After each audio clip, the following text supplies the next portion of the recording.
आपका स्वागत है मंत्रास फॉर सक्सेस चैनल पर, जहां हम आपके लिए लाते हैं प्रेरणादायक कहानियां, जीवन को समझने वाली सीख और वह मंत्र जो आपको सफलता की ओर ले जाएं।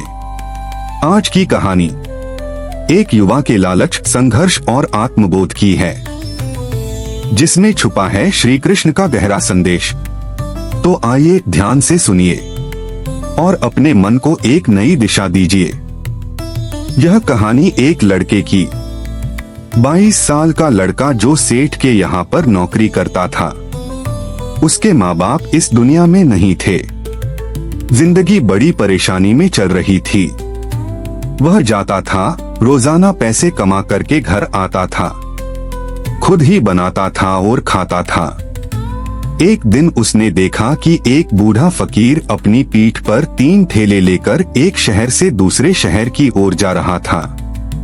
वह काफी बूढ़े भी थे और काफी देर से वह यूं ही सफर कर रहे थे, और आखिरकार कुछ दूर और सफर करने के बाद वह चलते चलते थक कर एक पेड़ के नीचे बैठ गए।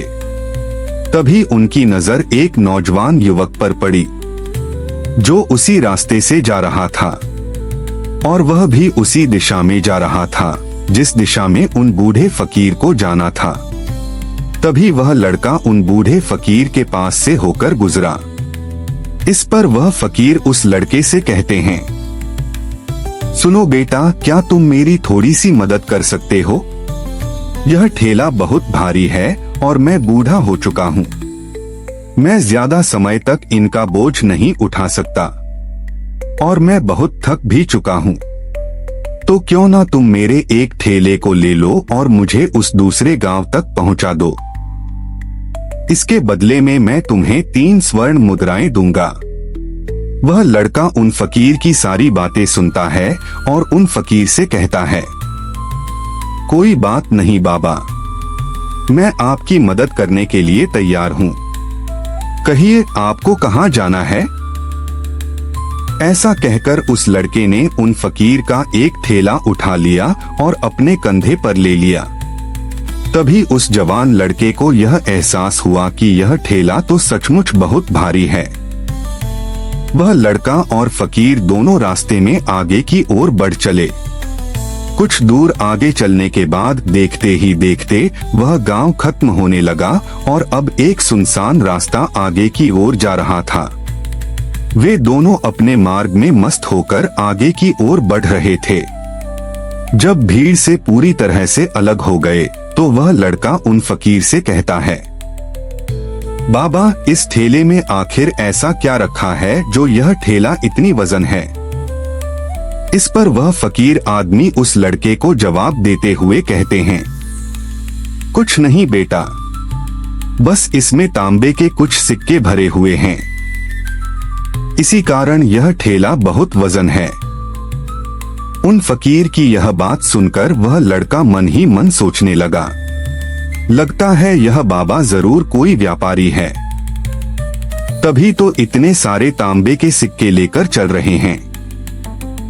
और फिर तभी उसके मन में एक ख्याल आया, मुझे क्या करना है? मुझे तो खाली यह ठेला दूसरे गांव तक पहुंचाना है, बस इतना ही।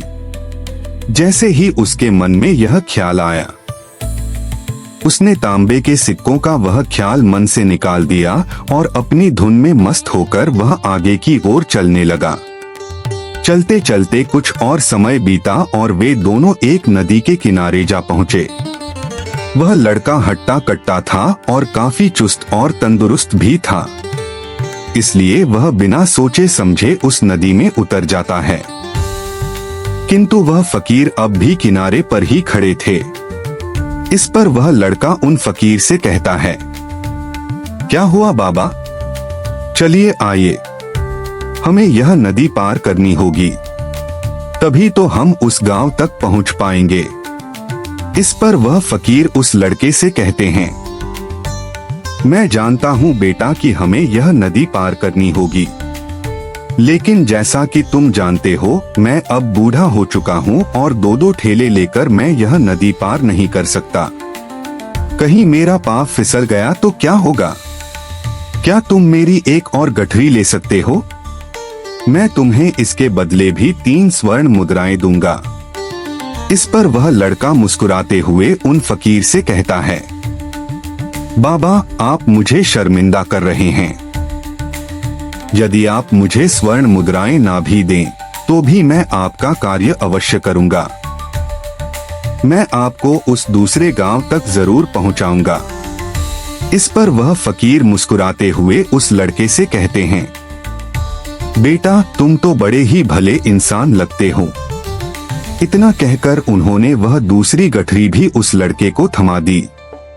उस लड़के ने जब वह दूसरी गठरी अपने कंधे पर रखी तो वह गठरी भी उसे बहुत ज्यादा भारी लगी, लेकिन उसने वहां पर कुछ नहीं कहा।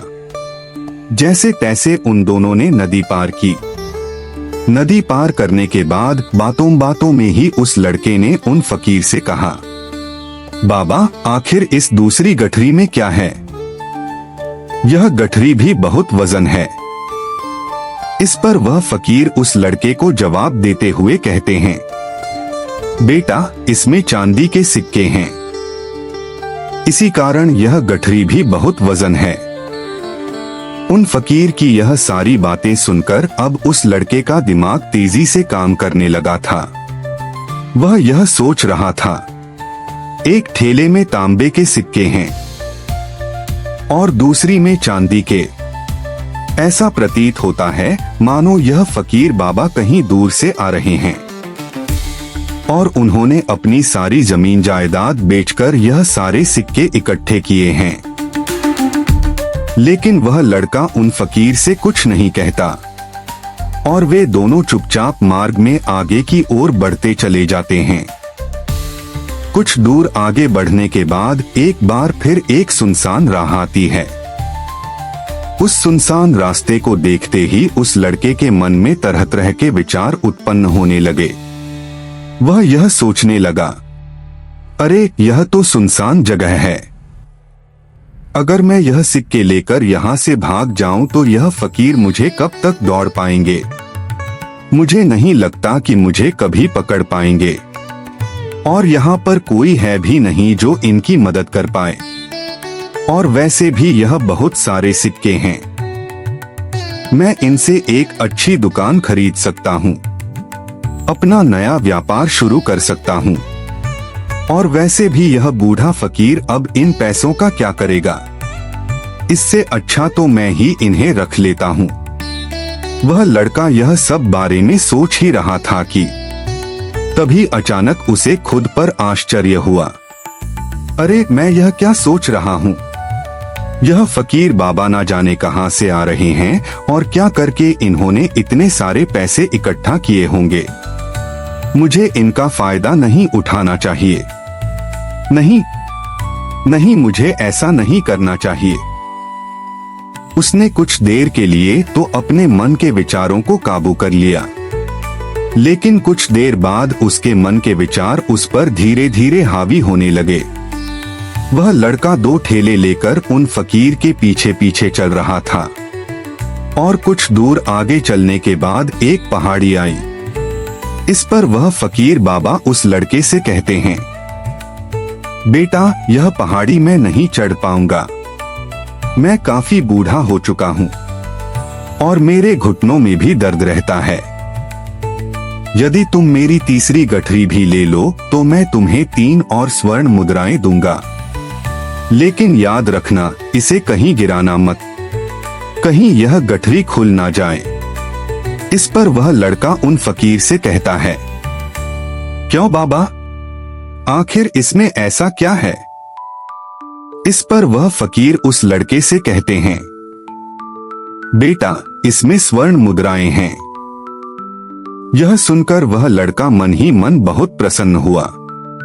उसने चुपचाप वह गठरी भी उन फकीर से ले ली और देखते ही देखते वे दोनों मार्ग में आगे की ओर बढ़ने लगे। अब वह फकीर बिना कोई वजन लिए हुए आराम से पहाड़ की चढ़ाई पर चढ़ रहे थे, किंतु वह नौजवान लड़का जो पीछे था, वह वजन के कारण बहुत धीरे धीरे चल पा रहा था। लेकिन जब से उसने सोने का नाम सुना था, उसका मन तो छलांग मार रहा था। वह मन ही मन सोच रहा था, अगर मुझे यह सारा धन मिल जाए तो मेरा पूरा जीवन तो आराम से कट जाएगा। वैसे भी यह बाबा तो बूढ़े हो चुके हैं, भला इन्हें इतने पैसों की क्या जरूरत है? इनका जीवन तो वैसे भी कट चुका है। मैं एक काम करता हूँ, यह सारे पैसे लेकर यहाँ से भाग जाता हूँ। वह लड़के के मन में अनगिनत विचार उठ रहे थे। उसका मन अब उसकी बुद्धि पर पूरी तरह से हावी हो चुका था और वह मन अपनी बात को सही साबित करने के लिए उससे कुछ भी कह रहा था। और तभी उसके मन में एक और विचार उत्पन्न हुआ। लगता है यह फकीर बाबा कोई चोर है, वरना इनके पास इतनी सारी स्वर्ण मुद्राएं कहां से आएंगी? अगर यह कोई व्यापारी होते तो भला इस तरह से पैदल यात्रा क्यों करते? और अगर इनके पास इतने सारे पैसे थे तो यह कोई ना कोई साधन भी कर सकते थे। लगता है यह कोई चोर है, और चोर से चोरी करने में भला क्या बुराई है? यह सोचता हुआ वह लड़का अब उन फकीर से तेजी से आगे की ओर बढ़ रहा था और देखते देखते वह फकीर से आगे भी निकल चुका था। वह यह सोच रहा था कि जैसे ही इस पहाड़ की ढलान आएगी मैं तीनों गठरियां लेकर भाग जाऊंगा। इससे यह सारे पैसे मेरे हो जाएंगे और मेरी गरीबी हमेशा के लिए दूर हो जाएगी। मैं जो चाहूंगा वो कर पाऊंगा। मेरे पास बहुत सारा धन होगा। और देखते देखते वह दोनों पहाड़ की चोटी पर पहुंच गए। अब ढलान का रास्ता शुरू होने वाला था। तभी वह लड़का उन फकीर से नजरें बचाकर तीनों गठरियां लेकर भागता हुआ आगे बढ़ गया। अब उसे अपना शरीर बहुत हल्का महसूस हो रहा था, मानो उसे उन तीनों ठेलों का वजन तक ना मालूम पड़ रहा हो। काफी दूर दौड़ते दौड़ते किसी तरह से वह अपने आप को बचाते हुए अपने घर पहुंचा। उसकी खुशी का कोई ठिकाना नहीं था। उसने सोचा, क्यों ना मैं जल्दी जल्दी इन गठरियों में से वो सारे पैसे निकाल लूं। यह सोचकर जब उसने पहली गठरी खोली तो उसमें उसे लोहे से जंग भरे हुए सिक्के मिले। यह देखकर उसे यकीन नहीं हुआ। इस पर उसने फटाफट दूसरी गठरी भी खोल डाली। उसमें भी उसे लोहे के जंग लगे हुए सिक्के ही निकले। यह सब देखकर वह लड़का बड़ा हैरान था। आखिर यह सब क्या हो रहा है? उन फकीर ने तो मुझसे कुछ और ही कहा था। अब उसने वह तीसरी सोने वाली गठरी खोली और उसमें भी लोहे के जंग लगे हुए सिक्के ही निकले। यह देखकर वह लड़का बड़ा क्रोधित हुआ। उसने सोचा, उन फकीर ने मुझसे झूठ क्यों कहा? उन्होंने मुझसे ऐसा क्यों कहा कि एक में तांबे के सिक्के हैं, एक में चांदी के और तीसरे में स्वर्ण मुद्राएं। वह यह सब सोच ही रहा था कि तभी उसकी नजर उस थैले में पड़े एक पत्र पर पड़ी। उसने वह पत्र उठाया और उस पत्र में लिखा था, यह पूरा नाटक ईमानदार व्यक्ति की खोज करने के लिए रचा गया है और मैं इस राज्य का राजा हूं। मेरी कोई संतान नहीं है और इसीलिए मैंने यह षड्यंत्र रचा है ताकि मैं अपने राज्य में किसी एक ऐसे ईमानदार व्यक्ति की खोज कर सकूं जो मेरे बाद इस राज्य का राजा बन सके और इस राज्य भार को संभाल सके। और इस राज्य का भार वही संभाल सकता है जो पूरी तरह से ईमानदार हो, जिसके मन में किसी प्रकार का कोई लालच ना हो।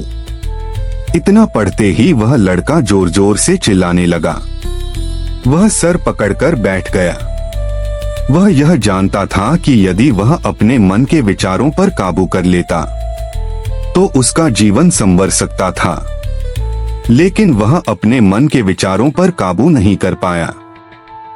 दोस्तों, श्री कृष्णा कहते हैं, मन ही सब कुछ है। आप जो सोचते हैं वही बनते हैं। इसलिए आपका सबसे बड़ा दुश्मन भी आपको उतना नुकसान नहीं पहुंचा सकता जितना कि आपके मन के ये अनियंत्रित विचार पहुंचा सकते हैं। श्री कृष्णा कहते हैं, अपने भीतर ध्यान से देखो। हमारे भीतर जो विचार चल रहे हैं वही विचार शब्द बनते हैं और शब्द कर्म के रूप में प्रकट होते हैं। बार बार दोहराने पर कर्म बर्ताव में बदलता है और धीरे धीरे समय के साथ बर्ताव चरित्र में परिवर्तित हो जाता है और यही चरित्र हमारे भाग्य का निर्माण भी करता है। इसलिए हमें हमेशा अपने विचारों के प्रति सजग होना बहुत आवश्यक है। हमें जागरूक होना बहुत आवश्यक है। हमें यह जानना जरूरी है कि हमारे मन में किस प्रकार के विचार आ रहे हैं। आगे श्री कृष्णा कहते हैं, कमजोरी हमेशा छोटे विचार से शुरू होती है। यह एक बीज के रूप में होती है और यदि इस बीज को नष्ट न किया जाए तो यह छोटा सा विचार बहुत जल्द ही एक विशाल वृक्ष का रूप ले लेता है और हमारी बुद्धि की सोचने और समझने की क्षमता को पूरी तरह से नष्ट कर देता है। जिस प्रकार आपने इस कहानी में देखा, किस प्रकार उस जवान लड़के का मन उस पर हावी हो चुका था और उसकी सही और गलत सोचने की क्षमता पूरी तरह से नष्ट हो चुकी थी।